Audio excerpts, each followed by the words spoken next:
pounds of explosives left inside the storage locker in Ohio.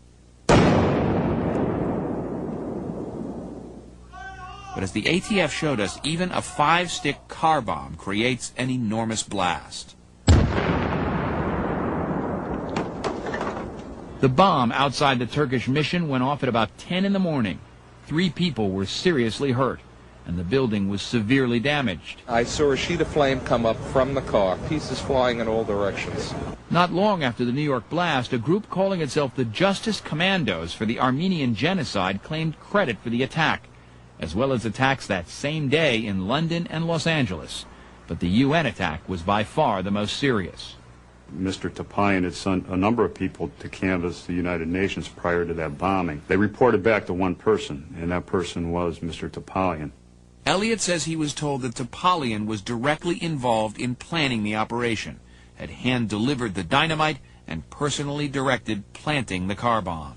Now you're about as far as you can get from your original theory of the Cleveland Mafia. Right. And it's beginning to look like some sort of international terrorism network. Yes, definitely. Pete Elliott was discovering that Murad Topalian was not just a man who could use his charisma to schmooze with the President of the United States and members of Congress. According to people who knew him, he was also a man who could use that charisma to mobilize others to violence in the name of the Armenian cause. I can tell you that every single Armenian told me stories about their grandparents and about their relatives and how generations were cut off. I heard it. I saw their tears. I saw them cry. I saw some of them fall to the ground, and these were bombers. These were people that handled explosives. I heard them. They had a lot of respect for Mr. Topalian. But the Armenian activists who had been willing to help plan and execute bombing attacks in the 80s had become teachers, doctors, and bankers by the 90s. They thought they had put their violent past behind them. These witnesses described Topalian as a leader, as someone they were emotionally connected to. Why the heck did they talk to you? They're different people now. They worked for their cause. They didn't have anything to lose 25 years ago, but today they did. Elliott wasn't the first to think Topalian might have been involved in the New York bombing. In 1988, he was questioned about it by the FBI, but denied participating in the attack. The witnesses now talking to Pete Elliott were telling a different story. In almost every case, he says, the witnesses decided to come forward only after they were told that the abandoned explosives had been left in a place that posed so much danger to so many people. They couldn't believe Mr. Topalian was stupid enough to still have these explosives, but more stupid to keep them next to a daycare center, a gas station, and a school. You've been investigating this case. You've been talking to everybody. These are people with bombs. Were you worried about something happening to you? I guess that's always in the back of your mind, and I believe you become numb to potentially what could happen to you. There was never any direct threats towards me. But some militant members of the Armenian community were worried about what Topalian might say if he was ever taken into custody. Silencing a former leader suddenly looked like a good idea. Word was out that Mr. Topalian, if he would talk, could potentially put together a lot of Armenian crimes directed at the Turks from years and years ago. So you were concerned at this point that suddenly this guy with the bullseye around his head that you've been tracking could possibly be killed? Yes. The year-long pursuit between Pete Elliott, the hunter, and Murad Topalian, the hunted, had reached a crossroads. But if he was to warn Topalian, Elliott would have to knock on Topalian's front door and meet him face to face. What happened when you identified yourself as Agent Pete Elliott of the ATF? I think he looked completely in shock. I said, listen, I did receive information that your life could potentially be in danger. I'm going to give you the opportunity. You want to sit down and talk to me? We can try to work this whole thing out. And he never took me up on that offer. Instead, Elliott says Topalian dared Elliott to make his case or drop the investigation altogether. Elliott knew he needed airtight evidence. He began to wonder if there had been something else, some other clue inside the locker that perhaps he had overlooked, something that would prove that Topalian knew what was in there.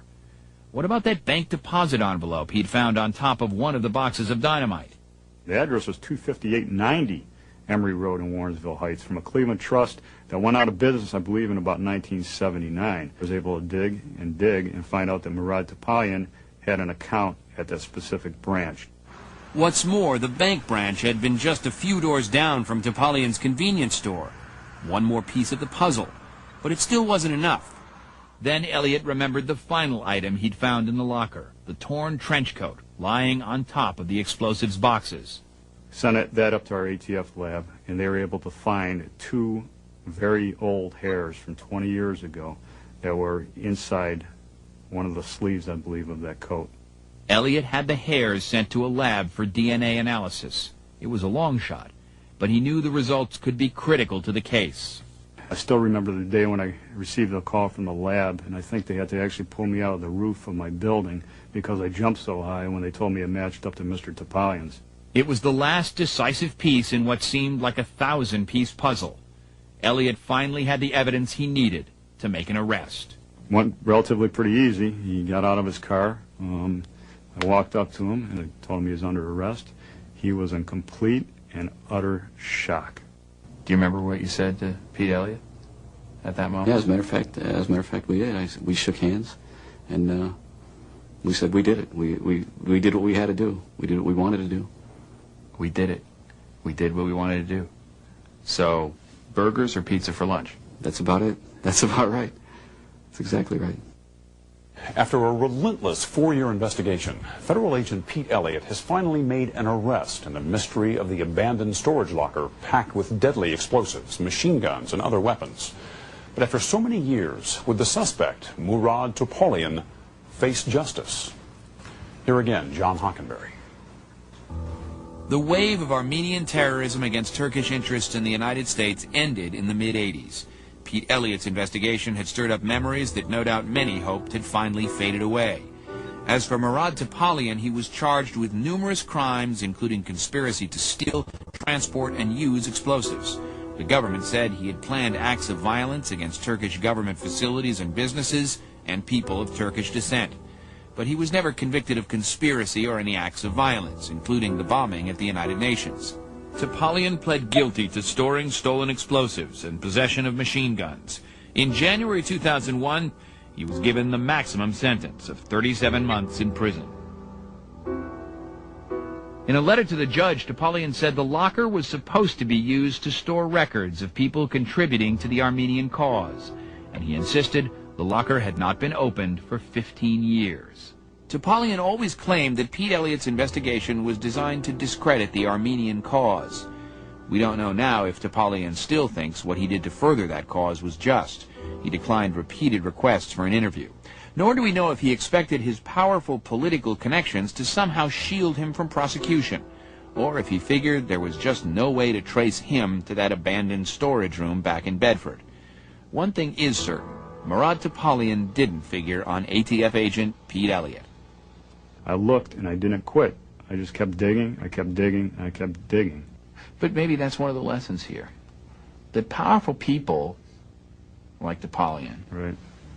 sometimes get a pass, but they don't get a pass from an agent who's willing to go all the way for the truth. It may be a day, it may be a month, it may be a year, but it could be 25 years later that people, the government, come back in your life and make you accountable for your actions that happened 25 years ago. 2 years ago, President Bush named Pete Elliott U.S. Marshal for Cleveland, Ohio. Murad Topalian was released from federal prison in 2003 and is still under law enforcement supervision until September of next year. That's all for this edition of Dateline Sunday. We'll see you again for Dateline Friday at 8, 7 Central. I'm Stone Phillips, and for all of us at NBC News, good night. Dateline is a presentation of NBC News. More Americans watch NBC News than any other news organization in the world.